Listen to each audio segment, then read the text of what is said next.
What is up, everybody? This is Red Take Shoe, and I am continuing my trek through the Devil May Cry storyline with our next installment. This is Devil May Cry 2. Now, in terms of comparison to the first game, I'd have to say this is a step down in terms of overall quality and fun. The game does have some significant improvements over the first one, but like I said, overall, it's just not as fun or as enjoyable. Dante's melees, his sword swings are so slow, and it takes so long for some of the hits to connect, and he's just not as quick as he used to be in terms of his swordplay. His gunplay has improved. It's more fun to use his pistols, but his swords are just so slow. And if you notice right there, there's a new character. That is Lucia. We will be playing as her soon enough. However, because I have the Devil May Cry HD collection on the PlayStation 3, when we're at the title menu, when we can choose which game we want to play, Devil May Cry 1, 2, or 3, when you choose 2, it asks you if you want to play as Dante or Lucia, and I chose Dante. So we will be playing through all of Dante's missions first, and then I will go back and start over and go through all of Lucia's missions. So we're going to play as Dante right off the bat, finish his storyline up, then we'll come back and play as Lucia. And I will be going through all of Dante's pros and cons as a character.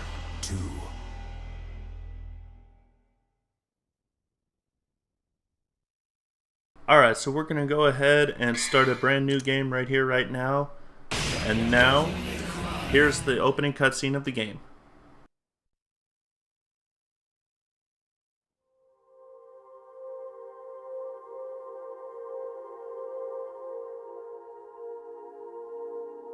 In a time long since past, in an age of darkness, when the earth was overrun with demons and humans were powerless under their rule, humanity's hope lived in a demon named Sparda. With a spirit unlike any other, and wielding the sword that bore his own name, Sparda eradicated the demons.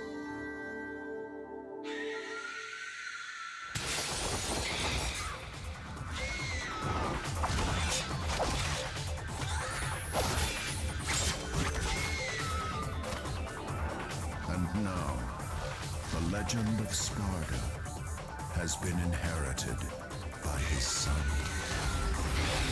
the demon slayer, Dante.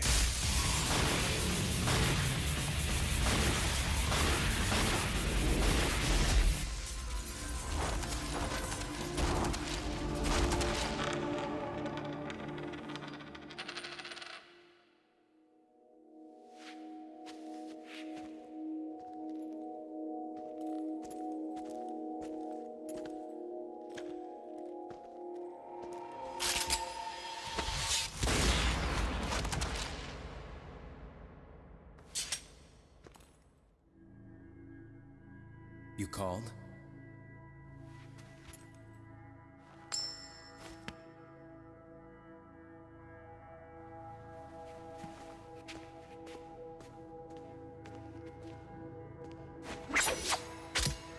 Till next time, son of Sparda.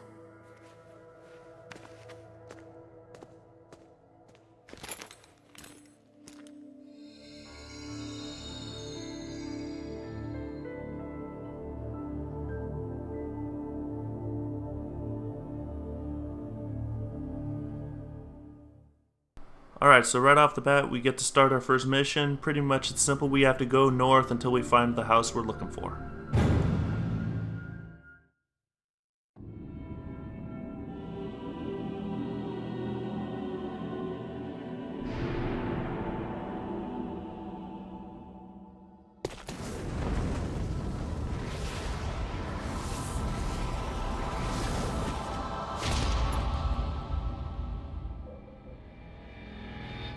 Alright, so now that we have control over Dante, we're going to run around here and gather some red orbs. Now, you may have noticed how Dante handles, how he controls right off the bat. He does feel a little slower. He has some nice moves built in already. But when he is swinging a sword, it's actually pretty difficult for him to change direction. I find that a little frustrating to deal with, especially if I have an enemy who's running up from behind me and I want to change the direction of my sword swings, and he doesn't want to do that. Now Dante does come with some abilities built in. He comes in with the stinger attack and the air hike already at his disposal, which is nice. But you're going to see right here is one of the more frustrating aspects of this game. Ledges seem to be one of Dante's biggest enemies in this game. It takes... And Dante's jumping is very imprecise. He jumps very high and far, but if you just want him to jump forward a little bit, he sometimes just doesn't want to do it. So as you can tell, it's very frustrating just to get up here. And the reason I want to get up here is because there's a red orb stash hidden on top of the statue's head. Right up here, double jump onto the arch, and we'll get our blue orb fragment. But yeah, Dante, also his weapons, he's downgraded to bare minimals. He just has ebony and ivory, and his new sword is Rebellion. He doesn't have anything else from the first game.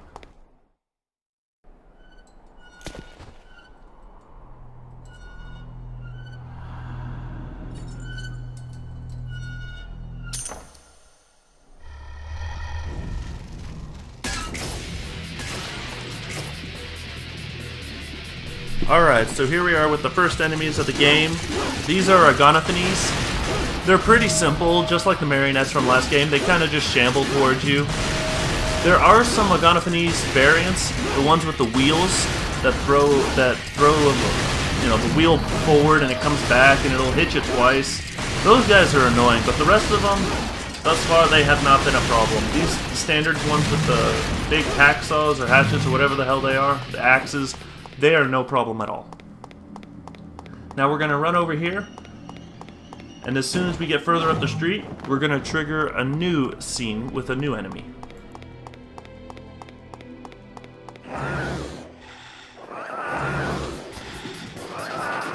Alright, so these are Puya. These guys are more annoying than dangerous. Every now and then, like right there, they'll try and swoop in and they'll claw you, and it's kind of annoying because they fly so high and you don't know if they're coming down right on you or not. And it's just a little irritating to deal with these guys, especially when you're fighting ground enemies, because every now and then they'll just swoop in and attack you and just be more of a distraction.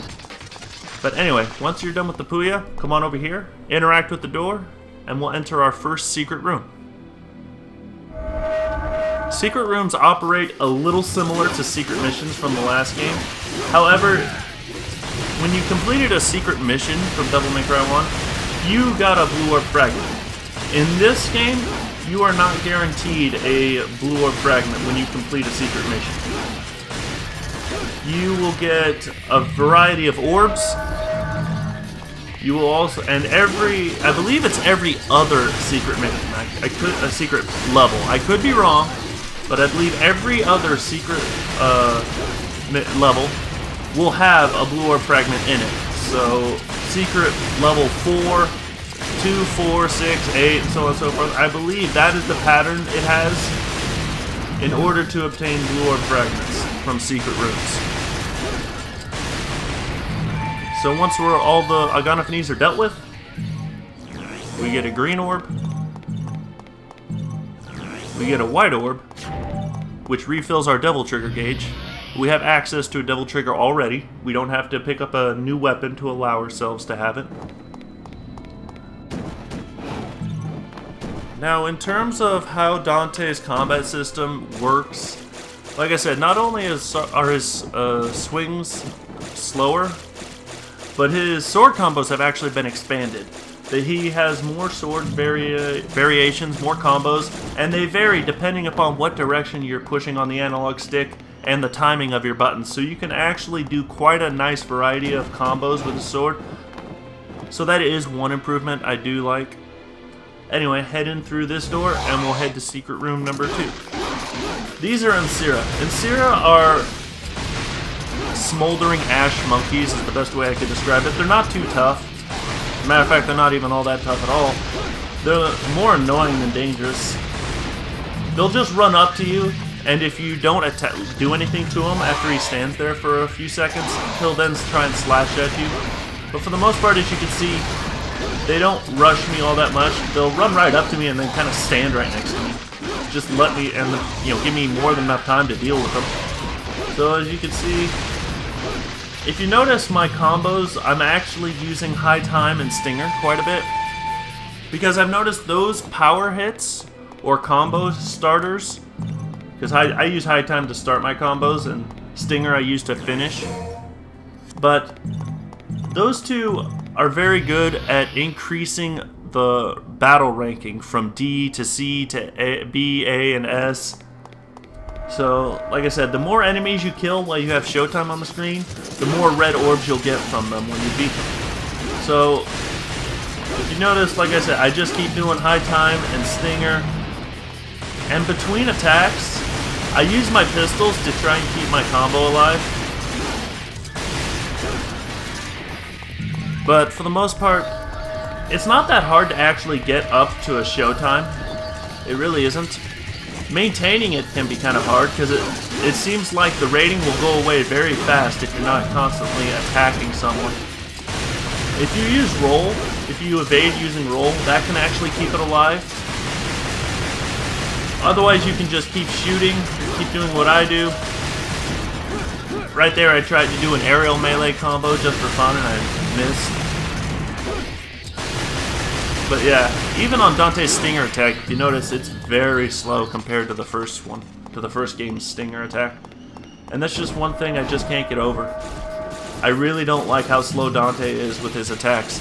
It's almost like every time I try and do an attack, he'll be vulnerable to a counterattack. And you'll see in later boss fights where when I'm trying to do a combo, the boss will just interrupt me because I can't inflict enough damage on him quick enough. So this game really does stress the importance of evasion. Dante's circle, pressing circle makes Dante roll. He'll also do side cartwheels as well as backflips, which is how he evades depending upon what button you're pressing. And it is very useful to do that. But one thing if I were to try and play Devil May Cry 2 exactly how I tried to play Devil May Cry 1, I would have a very frustrating time with this game. So you're gonna have to get it out of your head that you're no longer the same Dante from Devil May Cry 1, and this is not the same game. This is a completely different game. The combat system is different. It's much easier to take damage. And the reason and even though the damage itself isn't all that bad, like as you can tell, I've been hit a couple times already and it doesn't matter in terms of like my being in danger of dying. But one other change they've made over this game, for this game, is how you are rated. Originally in Devil May Cry 1, you were given a final rating at the end of each mission, and it would show you your stats of how long it took you to complete the mission, as well as how many orbs you gathered. In this game, they completely revamped the grading system. You are now graded on multiple categories. You are graded in the time it took you to complete the mission, how many orbs you collected, how much damage you received, how stylish your combos were, and the number of items you used in the mission, whether or not you used any or not. So you're graded on multiple categories, and you're given an individual ranking for each one, and an overall rating. So that's a good bonus.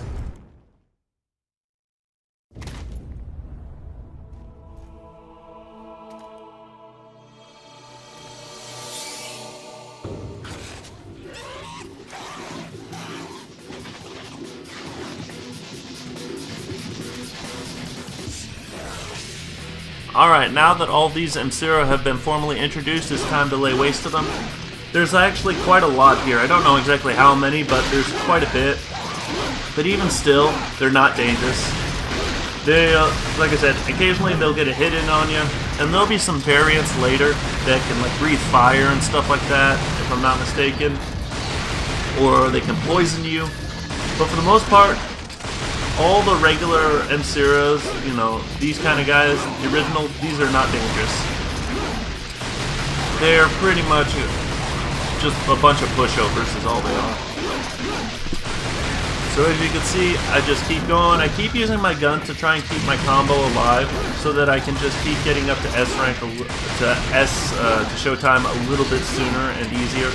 And as long as I keep it there, I get a lot of orbs.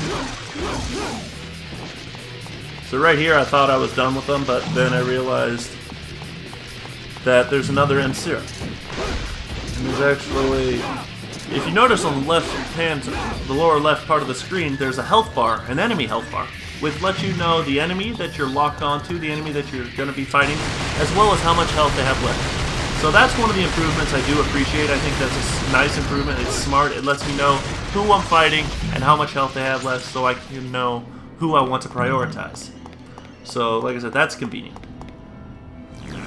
Come on over here to the gate after you pick up the key. Press circle to interact with it.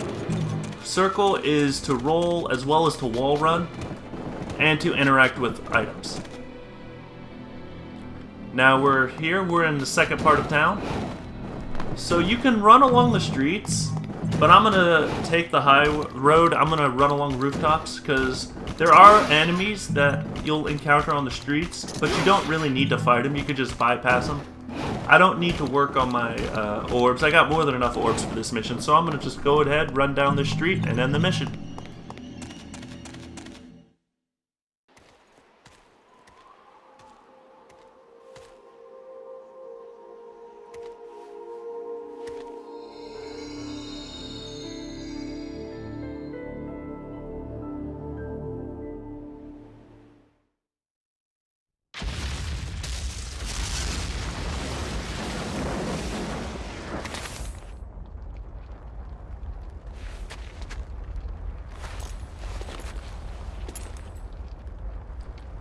Alright, that is the end of the first mission. So as you can see, I get individual rankings for all categories and then an overall ranking.